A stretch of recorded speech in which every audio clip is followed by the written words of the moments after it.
the story starts actually when Parliament approves something.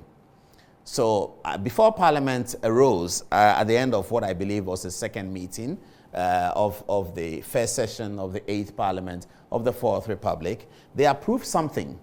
And we want to understand what Parliament approved. Parliament approved a concept, a plan, and an acquisition at 1.1 billion United States dollars. So that's where the trouble started. That's where the conversation started. CSOs were alarmed about what Parliament is doing. They were concerned about what Parliament is doing, and they published. I have to say, though, that among the CSOs, Steve Bantiao sort of broke in ranks with the CSOs. He doesn't agree that with the CSOs that GNPC is doing something wrong. Steve Bantiao believes that GNPC is doing something very, very right. We've got to understand what GNPC is doing. So Parliament approved $1.1 billion for a plan, a concept, and an acquisition. Tonight we'll get to what is the concept that Parliament approved, what is the plan that Parliament approved, what's the acquisition that Parliament approved. That's what we're going to tell you over the next 15 minutes.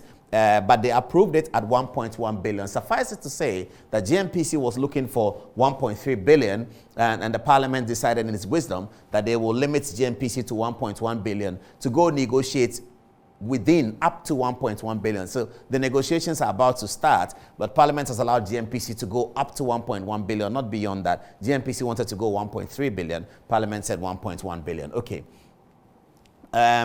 Let's start the story then. Now that we know how the conversation began, or maybe how the quarrel began, let's start the story from the beginning. We have to go all the way to the Kyoto Protocol and Treaty of 1997. Now, in 1997, the conversation actually began in 1992, but the treaty was signed in 1997. In 1997, the world decided that we were in danger of losing our planet. Planet Earth was in danger of being lost. And the main thing that was affecting and undermining the sustainability of planet Earth was global emissions, global carbon emissions. One of the key producers of global carbon emissions is what comes out of what they call fossil fuels, which is the petrol, gas, and all of those things, the industrial machines, all the carbon that comes out of industrial machines. Actually, the processes of the combustion engine, that really produces a lot of global carbon emissions. So in Kyoto, the argument was that if we do not reduce the carbon emissions of the world, there's going to be difficult. So that's where the story starts. Okay. Now, after Kyoto in 1997, we know that oil companies became a focus for this carbon emission issue, and it was said that oil production perhaps contributes significantly to the degrading of the environment by emitting a lot of carbon into the atmosphere and destroying the earth, climate change, etc., etc. That was in 1997. Then came 2010. In 2010, Ghana produced first oil. Ghana was not a part of the if you like, offending countries as far as oil production was concerned, because we didn't have oil. And I use offending in inverted commas. Here, Ghana in 2010 became one of the offending countries. But it was a good story because Ghana is now producing oil, a commodity that is in high demand all over the world because of the lifestyles of the people who live on planet Earth. Okay, let's move on. Then in 2015, the people who did the Kyoto thought that, look, people are not obeying this Kyoto Protocol. People are not thinking about it. Let's go for an enhanced rules and regulations to forestall the environment and to reduce carbon emissions. So what happened in 2015 in Paris was that a more finer detailed agreement was reached by all the members of the world and said that you can now not emit beyond a certain level. And out of Paris came a big decision that between now and 2050, we have to begin a migration of the resource. We have to begin a migration of how we do things. We have to stop the fossil fuel thing. We have to go green, as they say. So we have to have electricity cars, and we have to have solar energy, all the things that are used by gas and oil. Let us try and change them and arrive at a green conclusion where our world will be sustained, our environment will be sustained. So that was the Paris Agreement in 2015. And the Paris Agreement is an enhanced form of the Kyoto Protocol. Then came Mr. Donald Trump, the US president, who was dead against the Paris Agreement. Now, he was dead against the Paris Agreement because he wanted America to use coal. He wanted America to do coal. Now, coal as a source of energy is one of the critical offenders of the environment in terms of how it degrades the environment, in terms of how much carbon it produces. So Donald Trump, American president, was against the Paris Agreement. Even though his country had participated, he was big publicly about wanting to violate the terms of the Paris Agreement in favor of sustaining his economy. Not so much the environment, but in favor of sustaining his economy. So there was a lot of debate about the Paris Agreement, and people wanted amendments to it. Some people wanted it strengthened, etc., etc. Okay, so that's the introduction to this. Now let's get to the next level, where, well, I have to say here that this map you see is what Ghana discovered. This is what is the map of Ghana's oil resource. So all of these oil resources have been developed between 2010 and 2020. 2010 when we discovered oil, up to 2020 where we are now. We're in 2021 actually. But this map here of the West African Sea, the Gulf of Guinea, shows you all the colored places is where Ghana's oil reserves are. So here's a country called Ghana that has discovered all of this since 2010, years after the Kyoto Protocol, and then 5 years before the Paris Agreement. Ghana has discovered all of these oil resource.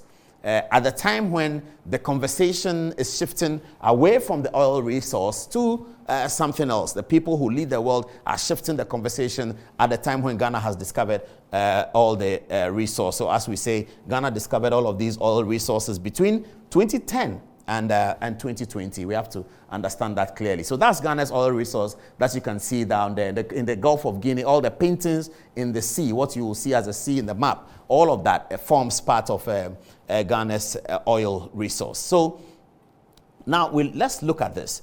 The latest situation and the challenges thereof towards 2050. What is being said now is that between now and 2050, all countries must begin a migration from the use of fossil fuels into green energy. Green energy is quite expensive. We all know that already. So they're asking us to go solar and all of that. What do we do with the oil resource if we are not able to mine the oil resource between now and 2050? What does Ghana do with it? That's the big question that is facing all stakeholders, the GNPC, everybody. As I build up, I'll tell you everything about it. But that's a question that we ask at this stage. If we have to shift away to go to green and do all the things green that everyone is doing, what happens to the oil resource? Because right now, companies are not able to mine. Not that they are not able to mine, not that it's a lack of ability, but it's a compliance situation. Companies are being told to comply with the Paris Agreement. Companies are being told to comply with the Kyoto Protocol, and therefore, even those with expertise are not coming in. You've heard of important big companies that are leaving countries in Africa that have oil under the ground and oil in the water, as they call it, offshore. So this is Ghana's resource. Keep that in mind. What do we do with the resource right now if we have to begin a migration towards what everyone is being asked to do? So what's GNPC's plan? So the GNPC is looking at the situation right now and saying that, look, we need to spend a lot of money, and we'll get there. We need to spend a lot of money to go green. We have oil resources. At this stage, many of the important companies are leaving our country and leaving other countries because they want to comply with the Paris Agreement. We have between now and 2050. We don't know how to mine the oil. GNPC is taking the decision that, look, for us to harness our own resources and show that, after all, the black man is capable of managing his own affairs, we need to develop expertise to be able to mine our own oil. Because if we don't have expertise to mine our own oil, the people who don't have oil anymore, who are doing green, they will not come and mine it for us, and the oil will be left in the ground. And it's a huge importance. It's billions of dollars out there. Apart from the fact that we can utilize the oil and the gas ourselves. We utilize the gas to power our energy plants so that we can get energy. We have between now and 2030 to do that. The Ghana National Petroleum Corporation took the decision that they, as GNPC, need to do that. And so, to do that, they have to buy the expertise. And they have to buy a bigger stake so that they can be joint producers. So it's one of the companies that is still here. Before everyone leaves, one of the companies that is still here, let us do a partnership with them so we can be joint producers, so we can understand how to produce our own oil, taking our destiny into our own hands and ensuring that the commanding heights of the economy, oil, is in the hands of Ghanaians themselves. And I'm quoting Professor Buzia on that one. Okay, so let's look at it. So the concern is $100 million, $200 million, etc. So the argument here that is raised against the GNPC is that whereas the Norwegian company Aker Oil, which is the company that GNPC is buying shares in, buying a stake in, and buying their expertise to be able to be joint producers with them, so that after that the GNPC can produce on its own. The company is called Aker. So just to understand, there's a Norwegian company called Aker that has interest in Ghana. GNPC is telling Aker that, look, because of what is happening, we want to partner you, we want to pay you money so that we acquire more of your shares. We want to pay you money so that we can take the technology transfer from you. At the end of the day, our engineers will be able to mine the oil ourselves. If we discover new oil and there are other discoveries, we as GNPC will be able to mine it ourselves. We don't need anyone. So to do that, Aker Energy, take this money, give us more shares, give us acquisition, and also give us technology. That's the 1.1 billion that Parliament was talking about. But let's look at it in detail. The argument against the 1.1 billion is that if Aker Energy themselves bought their field for, some say 100, some say 200. Let's look at the upper limit, 200. If Aker Energy bought the field for 200 million, why are they selling it to GNPC for 1.1 billion? Why are they making 800 million? That's where the allegation is that perhaps Aker Energy doesn't even want 1 billion. They want a certain amount of money. The people in Ghana want to exaggerate it so that, as usual, etc., etc. That's the argument being made against the GNPC. But let's look at it critically in some detail. So some say 100 million, some say 200 million. Okay. And they are talking about 1.1 billion. Why did they buy the field for 200 million and bought it for 1.1 billion? Today, we spent some time with the GNPC people, and they explained to us that somebody buys the oil field at 100 million or 200 million. Since they bought it, they've done quite a bit with it. As a matter of record that went to Parliament. The people have done a lot to it. What have they done to it? Fundamentally, they have done something significant. Fundamentally, they have added to what they inherited by a purchase agreement. They have now added 267 million barrels of oil to that field. And that justifies why the price of the field at the time that GNPC wants to acquire a higher stake will no longer be 100, 200 million, but it could be 1 billion. Well, Parliament says they should negotiate up to 1 billion. At the end of the negotiations, we will know how much they actually bought it for. But this is how much has been added. 267 million has all been added to the situation. So this is what GNPC wants to do. That's the story. I'll tell you what the civil society is, what the CSOs are saying, but up till this stage, this is what GNPC wants to do. Aker Energy is selling, GNPC wants to buy from Aker Energy, they want to get involved, and they want to be able to mine the Ghanaian resource themselves. And they are going to be paying Aker Energy 1.1 billion for a total of, I think, 47% altogether shares that will accrue to GNPC in these circumstances. Okay, let's see whether there are other examples of this in other parts of the world, and then we'll be finishing soon. Let's go to the example. So if you go to Brazil are the clearest example of what we are talking about now. There's a company in Brazil called Petrobras. Now, Petrobras is the GNPC of Brazil. What they have done over the years is that they have acquired shares, they have bought shares in other companies that came to mine in Brazil, so that today, Petrobras is a very strong company that controls the oil of Brazil. So you will notice that as a result of this project in particular, as a result of Brazil controlling its own carbon resources, Brazil was able to move its development line from an underdeveloped country and now into what they call the BRICS, what the development economists call the BRICS. The BRICS were said to be the new nice countries that are getting out of poverty into real development. And the BRICS are Brazil, Russia, India, and China. After the BRICS, they also did what they call the Next 11. And the Next 11 has a country called Malaysia in there. What did Malaysia do? Apart from all the things we say about Malaysia, Malaysia also had a company called Petromas.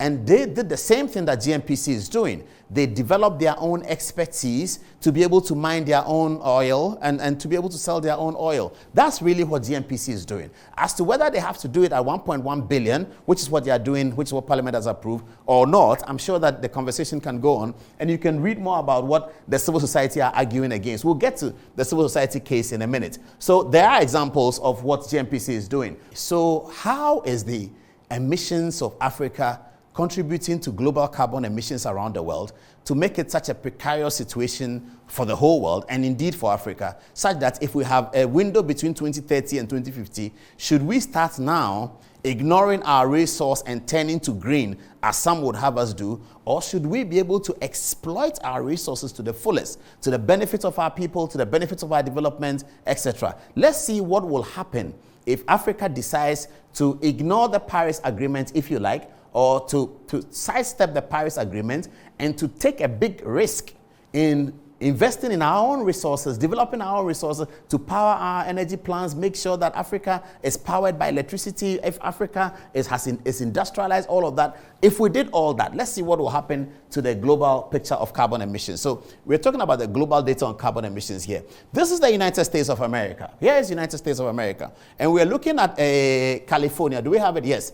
We're looking at California, which is in the United States of America. Now, the data shows that California uses more energy than the whole of Senegal in terms of energy, electricity used to play video games and all of that. What happens in California, how much they use, is bigger than what is used by the whole of the country of Senegal. I'm just trying to show you that Africa's emission at this stage is to the barest minimum, is negligible in terms of the global emission standards. And therefore, Africa has an opportunity in terms of having significant carbon credits, as they call it, to be able to put ourselves together very quickly, industrialize our countries, because whatever we do, we are negligible in terms of the contribution to global emission. Now, here it is. If Africa were to triple the energy consumption, the 1 billion people in Africa. Africa has a billion population. That's Africa over there. That's a billion population. If we were to triple the energy consumption, it will just add 2% to global emissions. Can you imagine that? Now, we got all of this data from our research.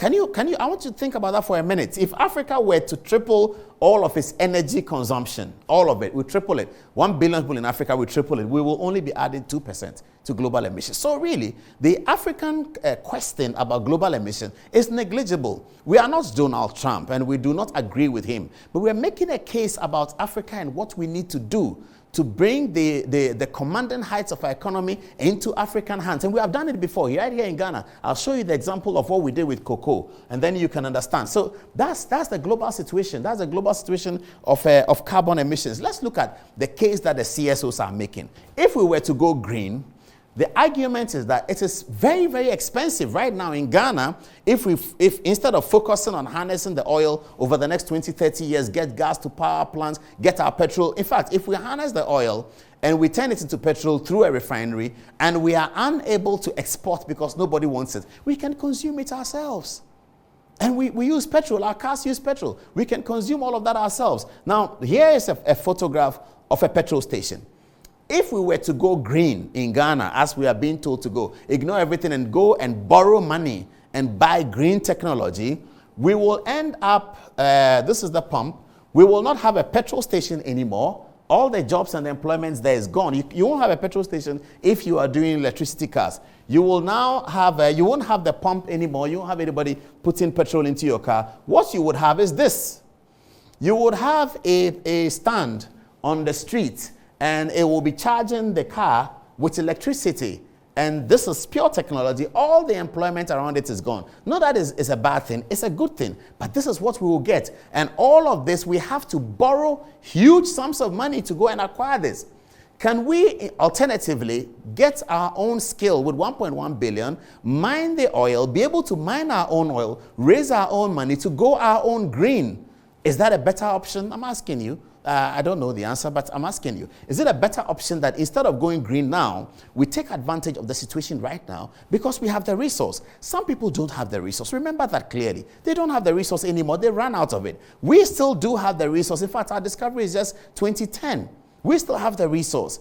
Should we leave the resource in the ground, move away because there is a Paris Agreement, and because there's migration which is set to start now and end in 2050, we should start borrowing money to buy green and go and bring all of these cars? Do you know what is going to happen?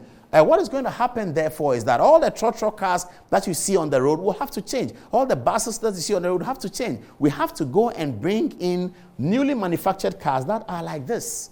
That's what they're asking us.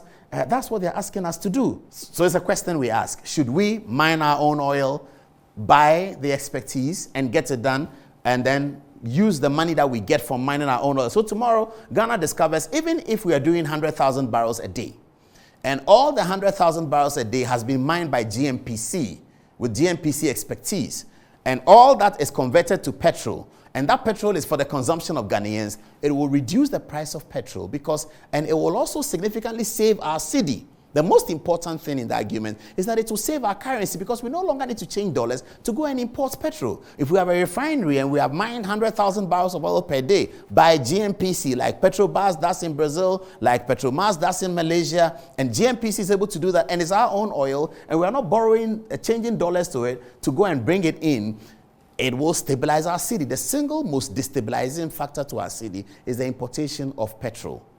The importation of petrol, because we take petrol every day. The demand of petrol is so high, it's almost insatiable. And the demand of gas and all of those things, that's the single biggest threat to the stability of our cedi, the currency. So this is the simple argument. This is the conversation.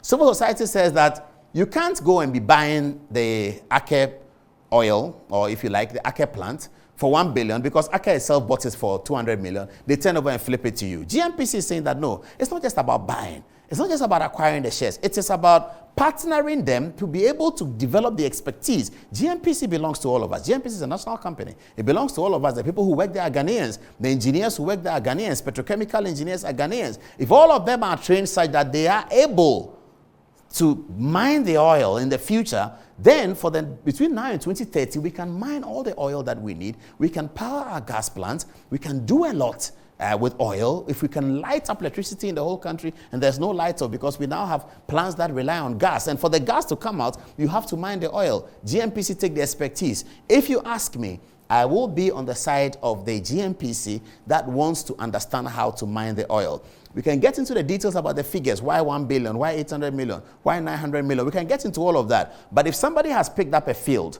for 200 million and has increased it by 267 million barrels potentially, well, that will add something to it. We can argue about the money, but I think we should not argue against the concept. We should not argue against the philosophy that lets us get into our own oil. We shouldn't argue against that. As Ghanaians, we should be excited about that. We can talk about how much it costs to get in, how much is GNPC putting in, how much taxpayers' money is going in, how much loan are we taking to go in. But surely the alternative to go green now will totally destabilize us, and we shouldn't do that. Others are even mining coal, which is worse than what we are mining. They are mining coal. So our view of the matter is that GNPC is right in its philosophical direction to go this way, so that the commanding heights of the economy will be in the hands of Ghanaians themselves. And we can show that, after all, the black man is capable of managing his own affairs.